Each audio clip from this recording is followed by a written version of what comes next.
Hello guys, welcome back to my new blog. তো আজকের এই নতুন ব্লগটা তোমাদের সকলকে জানাই স্বাগত। আজ বৃহস্পতিবার, সকাল এখন বাজে 9:30। আর এদিকে আমাদের লিও পাপা কিন্তু উঠে পড়েছে, আর এই গুডলুও চলে এসছে ওর সাথে খেলতে। কিন্তু রিক কিন্তু এখনও ঘুমোচ্ছে, ওর এখনও ঘুম ভাঙেনি। স্কুলে যাবে, কিন্তু আমি একটু পরে ডেকে দেবো, আর 10 মিনিট ঘুমিয়ে নিক। তো আজকে যেহেতু সকাল সকাল উঠে পড়েছি, তাই ভাবলাম আগে সব কাজগুলো সেরে নিই, তারপরে ওকে ডেকে দেবো, নইলে উঠলে আমার আর কাজ হবে না। তারপর ওকে ডেকে দিলাম। সকালে ওর জন্য একটু সেদ্ধ ভাত করে দিয়েছি, ও খেয়ে স্কুলের জন্য রওনা হয়ে গেল। ওর বাবা ওকে নিয়ে চলে গেল। আর এদিকে লিও পাপা আমার সাথে বসে খেলছে। এখন আমি খাবো একটু চা। আজকে চা বানিয়ে নিই। সবার আগে একটু দুধ দিয়ে চাপাতি দিয়ে চাটা তৈরি করে নিই, তারপর গিয়ে বসে একটু খাবো। লিওকে সকালে একটু খাইয়ে দিয়েছি, চাটা খাওয়া হলে ওকে আবার আর একটু দুধ খাইয়ে দেবো। এদিকে যে ওরা দুই ভাই বোন চলে এসছে, রিকের বন্ধু, দুধ দিতে।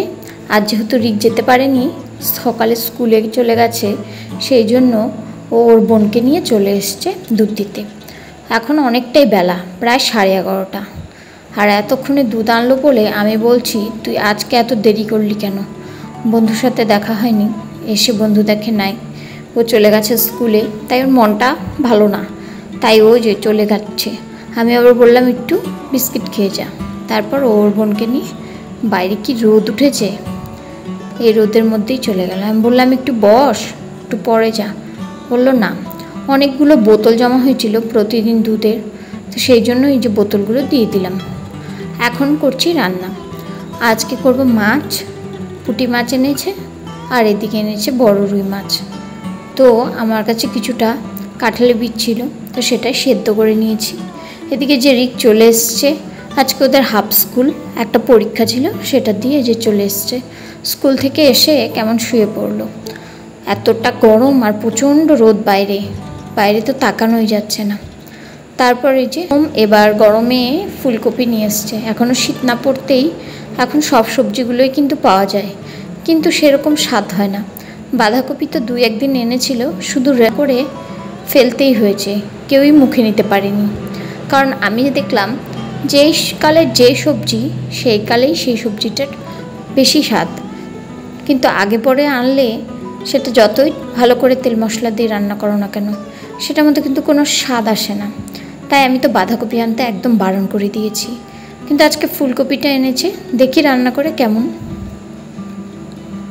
শরীরটা ভালো নেই, সর্দি জ্বর, কপালে এখানে একটা ফোড়া উঠেছে।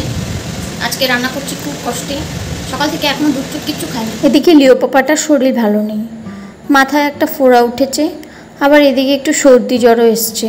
পরশুদিন নিয়ে গেছিলাম স্টাইল বাজারে, সেখানে মোটামুটি 1 ঘন্টা এসির হাওয়া খাওয়াতে ওর এই অবস্থা।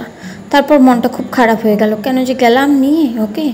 আর গেলাম তো গেলাম, এতটা সময় কেন ওখানে দাঁড়িয়ে রইলাম, পটাপট বেরিয়ে আসলেই হতো। আসলে বাচ্চাদের জিনিস কিনতে গেলে তো জানোই, এটা না সেটা, সাইজ মেলে তো হাইটে মেলে না, হাইটে মেলে তো আবার দামে মেললে না, এই করতে করতেই 1 ঘন্টায় বেশি দেরি লেগে গেল। তারপরে যে সর্দি তো লেগে গেছে, এখন আর কিছু করার নেই। দুধ খেতেই চাইছে না কাল থেকে। আজকে সকালে একটু খেয়েছিল, তারপর শোবার পরে ঘুমের মধ্যে আমি একটু খাইয়ে দিয়েছিলাম, তখন সন্ধ্যা 6টা, আর এখন বাজে রাত 8টা। এখন তবুও ওর কোনো খিদে নেই, খিদের কোনো ভাবই নেই, কিছুই খেতে চাইছে না।